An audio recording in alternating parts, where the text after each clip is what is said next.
taufiknya kita bisa gampang dipermudah untuk menunaikan sholat subuh berjamaah.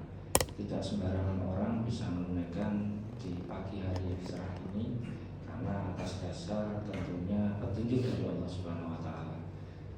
Dan mudah-mudahan kita termasuk orang yang di dalamnya bukan yang termasuk Allah murkai, yang Allah sesatkan, seperti di bacaan surat kita yang selalu kita baca di Al-Fatihah, yang menyampaikan bahwasanya kita itu selalu untuk minta petunjuk kepada Allah Subhanahu wa Ta'ala, dan jangan sampai kita termasuk orang-orang yang disesatkan Allah Subhanahu wa Ta'ala, karena Allah itu Maha Pemberi petunjuk dan memberi penyesatan kepada siapa saja yang ditunjuk oleh Allah karena tidak mau mentaati perintah Allah dan Rasul.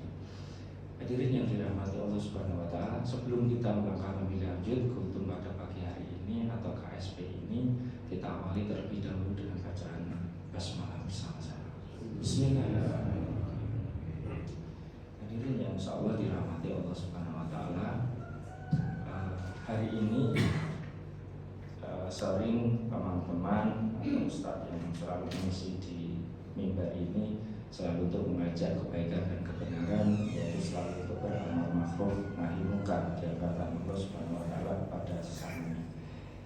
Ada hal yang perlu kita ketahui tentang hukum wajib, sunnah, mubah, dan makruh.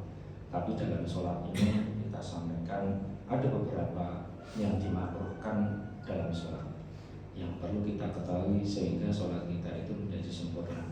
Karena kalau sholat kita tidak sempurna, sholat kita tidak khusyuk, ternyata kita termasuk orang-orang yang disampaikan melalui hadis, ada yang sholat 60 tahun lamanya tetapi tidak menyempurnakan sholat, rukuk bahkan termasuk di dalamnya penuh dengan kemakruhan, sehingga sholat kita itu tidak diterima Allah Subhanahu wa Ta'ala.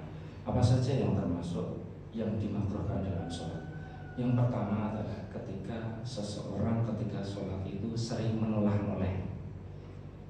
Ada orang lewat, ada orang lewat di belakangnya, atau ini ditoleh, atau di sampingnya ditoleh. Nah, ini boleh dilakukan pengecualian ketika itu sedang sholat khauf. Sholat khauf itu sedang dalam peperangan. Kalau dan Nurjianto ketika bertugas melatih para adik-adiknya, juniornya, pasti ada sholat yang ada imamnya, ada yang jaga dan sebagainya, dan boleh menoleh karena memang sholat itu ketika dalam keadaan darurat kita boleh lakukan itu. Tapi ketika kita sedang sholat, apalagi berjamaah, kita toleh-toleh itu jangan sampai sholat kita menjadi makruh. Yang kedua, yang sering mungkin kita pernah melakukan ketika kita sholat itu memandang langit-langit, memandang lampu-lampu dan sebagainya. Ternyata ini termasuk dihukumi adalah sifatnya makruh dalam sholat kita, sehingga mengurangi kekhusyukan kita. Jangan sampai ketika kita sholat kita memandang langit-langit, wah penerangan api, wah lampu ini bagus, wah kok samange, wah ini jangan sampai seperti itu. Apalagi itu keterusan sampai rakaat-rakaat berikutnya. Yang selanjutnya yang perlu kita pahami agar jangan sampai ketika melakukan sholat itu kita sambil melipat, menyingsingkan baju kita, menyingsingkan celana kita. Kalau yang laki-laki pakai celana panjang, dan jangan sampai kita itu mengumpulkan rambut kita. Dalam artian itu kalau menunjukkan kalau laki-laki dan gondrong itu justru tidak boleh ketika dalam sholat itu kita mengikat rambut kita.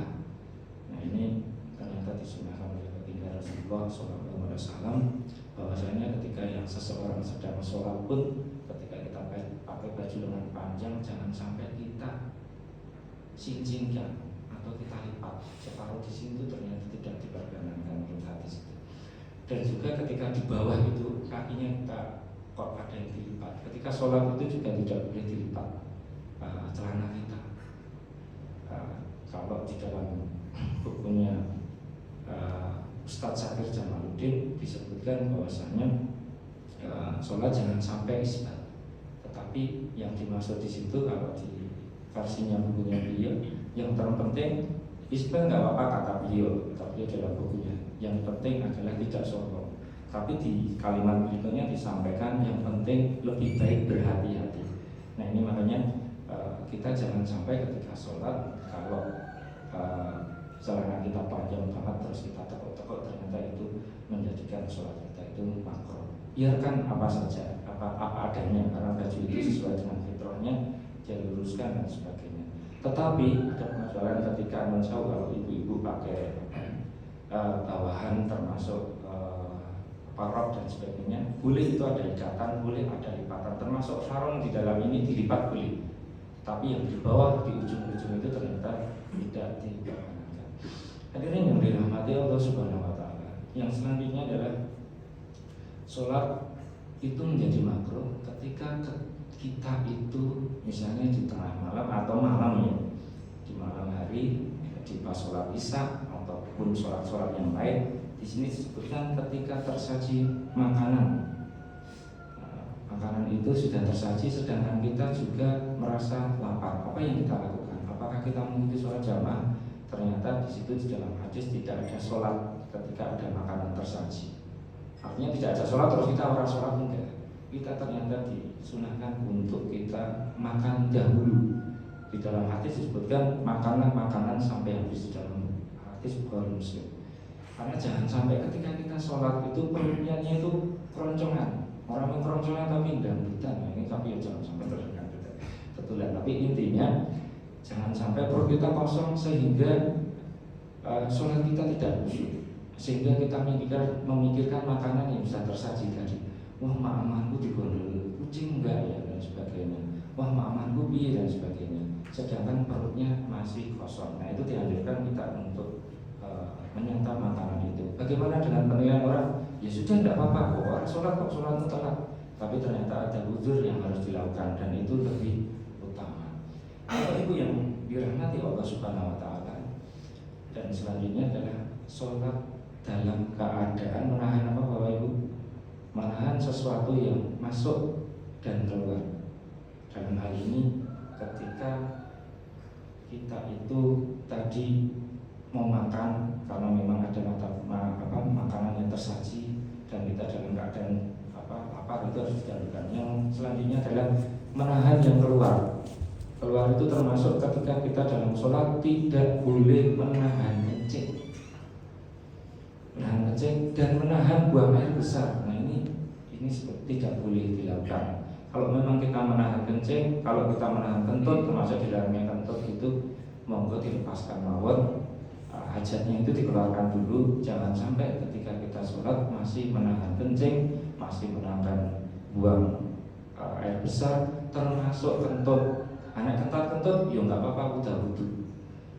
Kok imamnya lama, kok imamnya kecepatan sehingga gerakan saya jadi kentut, sehingga gerakan saya karena imamnya lama jadi kentut, nggak apa-apa. Justru itu insya Allah tetap karena itu fitrahnya dan memang disyariatkan harus mengeluarkan, insya Allah mendapatkan pahala. Kita diniatkan sebagai juga mengikuti jamaah. Tapi ketika justru kita mengikuti jamaah, menahan kencing, menahan kentut dan sebagainya, setelah salam baru dikentutkan sewu. Nah kentutnya bunyi lah yang bubar sama jamaah. Jangan sampai itu kita lakukan, karena itu termasuk dalam sholat kita dihitung sebagai sholat yang makruh. Bapak Ibu yang insya Allah dirahmati Allah Subhanahu wa taala. Yang selanjutnya ketika sholat itu menjadi makruh adalah ketika kita merasa ngantuk banget, kita habis dari mana atau kita memang keadaan capek sekali, kita itu diisyaratkan untuk tidur dulu. Tapi ini di hadis ini juga disebutkan itu berlaku. Ada yang menyampaikan, para jumhur ulama menyampaikan itu di semua sholat. Tapi ada beberapa perawi yang menyampaikan itu boleh dilakukan ketika kita sedang melaksanakan sholat tahajud. Jadi kalau kita misalnya sholat tahajudnya 11 rakaat atau 22, kalau di Muhammadiyah 11 rakaat, baik itu 22 seterusnya atau 443, itu kita misalnya di sela-sela rakaat 4 rakaat itu boleh kok Bu, kita istirahat, tidak harus dilanjut. Misalnya kalau tidur dulu nanti terus dilanjut lagi terus ketunda. Kalau sudah tidur sudah batal tergeletak. Kalau tidurnya masih duduk, ada yang memakfumkan, itu boleh dilanjut sholat. Tapi kalau tidurnya terlentang dan sebagainya, kita berwudu kembali. Insya Allah itu yang bisa kami sampaikan sebagai pengantar KSP pada pagi hari ini, dan mudah-mudahan apa yang kita sampaikan ini menjadi pelajaran bagi saya dan keluarga juga jamaah sekalian. Tentunya kita saling mengadakan kebaikan. Semoga amalan-amalan ibadah kita, terutama sholat kita, itu diterima Allah Subhanahu wa Ta'ala sebagai amalan yang besok akan mengantarkan kita kepada surganya Allah Subhanahu wa Ta'ala. Ada kurang